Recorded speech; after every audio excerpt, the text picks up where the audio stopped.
Good. We have discussed the content of your pitch and the format of your pitch. Then it's time to do it now. And that is quite exciting. On a regular basis, I often receive the question from individuals who inquire about how I deal with my nerves. I find it exciting and I am nervous. Well, I do have a few tips. And the most important tip I already gave you: learn the first and the last sentence of your pitch by heart. That provides you with a type of backbone, helping to prevent it from going in the wrong direction. So if you have the first and the last sentence ready, the rest will also go well. It doesn't matter if you forget things in between, as long as the initial and final sentence are correct. What can also be helpful is ensuring that you have a little impression in advance of the place where you are going to pitch your ideas. You have the option to just ask the organizer, is it possible for me to preview the room beforehand? Can I just check where I need to stand, so that it is no longer a surprise for you and it becomes less exciting at the moment itself? To assist, inhale through your nostrils and exhale through your oral cavity prior to entering and taking a seat in the designated area. Before you begin, take a moment to relax and focus your mind, allowing yourself to unwind and prepare for the task at hand. Can also provide assistance very effectively.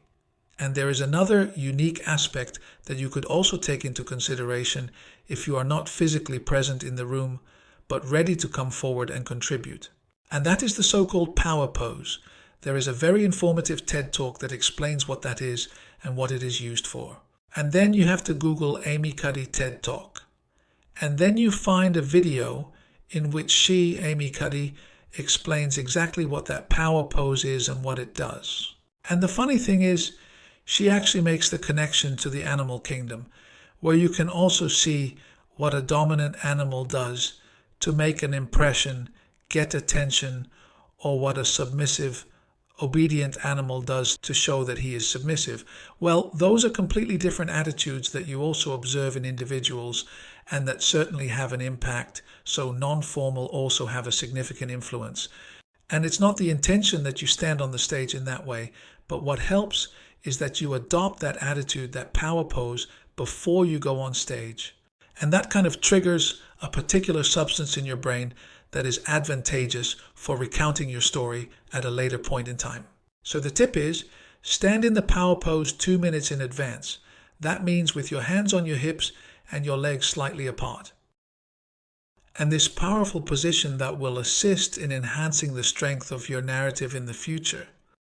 And the good thing is that Amy Cuddy also explains that it is scientifically proven that individuals who stood in that manner prior to entering a job interview departed with a significantly more persuasive impact than individuals who sat in a slouched or depressing posture. Before they entered that conversation, you see here the two different situations depicted, how you should and should not stand or sit, and what effect that ultimately has when you then give your pitch.